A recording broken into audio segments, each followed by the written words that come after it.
Hello everyone and welcome to this presentation about a strategic action plan. My name is Wahiba Zaidan and I will be putting forward my plan to you all today. Before I start, I would like to give my acknowledgement to country Budja. I would like to acknowledge the Whadjuk Noongar people whose land we are standing on and recognise the strength, resilience and capacity of the Noongar people where Curtin University is situated. Let me begin with an overview of what will be outlined in the presentation. I will first begin by displaying the different datasets that were collected. Then we will look at the issues in such data. Following from that, I will begin to discuss the implications for learning for Indigenous students in remote primary school settings. Finally, a strategic plan of action will be proposed in line with certain models and theories. While conducting the research, a wide range of datasets has been selected to maintain wider scope in knowledge, validity, and reliability in information collected. As such, the incorporation of various data, specifically triangulation of data, offers a range of information which can provide meaningful outcomes to issues identified. The datasets consist of both quantitative and qualitative research, are viewable on public domain, and are not subject to ethics clearances. While collecting data, one of the main government reforms and patterns in government proposals which were prominent in all research was the Closing the Gap proposal. The Closing the Gap reform did not just focus on education solely, but all aspects of Indigenous life, including employment and health.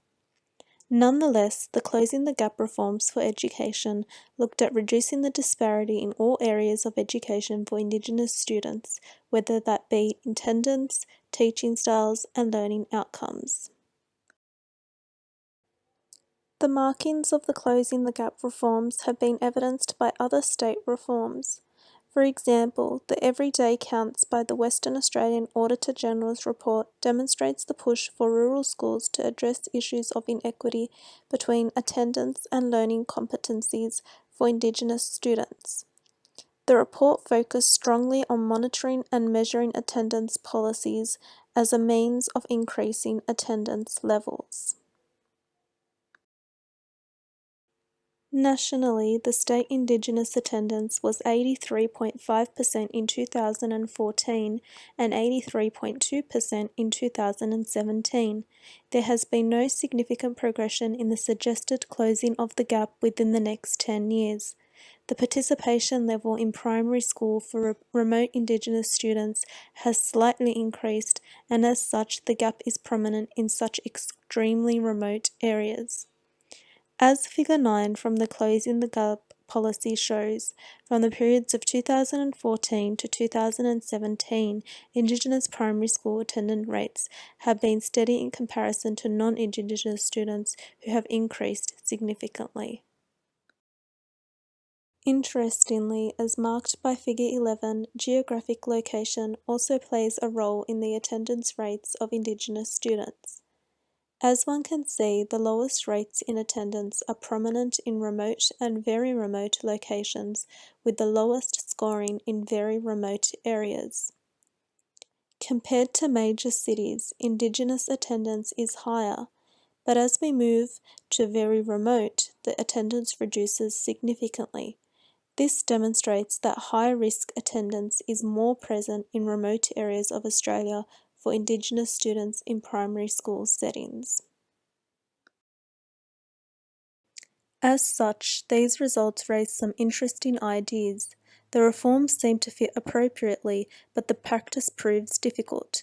As such, the gaps in analysis suggest the inclusion of further quantitative and qualitative data to help understand such challenges and help educators reach good decision-making for the enhancement of learning for Indigenous students in primary school settings. For example, feedback from staff can assist in understanding these gaps. As such, when interviewing staff or family, it is important to build a positive relationship of trust. This can be achieved by making the individual feel secure and demonstrate sensitivity when required. Additionally, using prompt questions can allow the participants to disclose detailed information about the topic. Showing the participant an appreciation of differing opinion is effective in this respect, as it allows the conversation to flow more fluidly. An example of these strategies includes programs such as the Remote School Attendance Strategy, have assisted in enhancing attendance through the incorporation of Indigenous staff and the local community. The strategy works with staff in finding ways to motivate students in attending school, whether that be through fun activities, activities with family, and the wider community. The strategic plan of action will be consistent with the conceptual framework. This cycle is effective when developing the strategic plan for Indigenous students' attendance in a remote school system. As educators can add new information to the cycle, this will ultimately increase learning performance generally. However, the strategic plan recognises that there should be an array of sources of data to make better decision making, as some data sources can be inefficient. For example, in a remote school setting, it would be helpful for an educator to personalise learning and to identify the role of the student at home as providing an income or caring for other siblings. This contextual data can assist to shape decisions about the Indigenous students and the strategies which will need to be implemented. Moreover, collaborative learning will also be employed within the strategic plan, as this will increase student attendance within a remote school setting. Collaborative learning will ensure students learn all together to achieve learning goals, and this will significantly increase attendance at school, as students will sense a connected nature to school culture and appreciate the presence of collaborative learning. Furthermore, consistent collection and observation of attendance data at a student level and whole learning level with committed structures implemented is crucial to recognising attendance development specifically for high-risk Indigenous learners.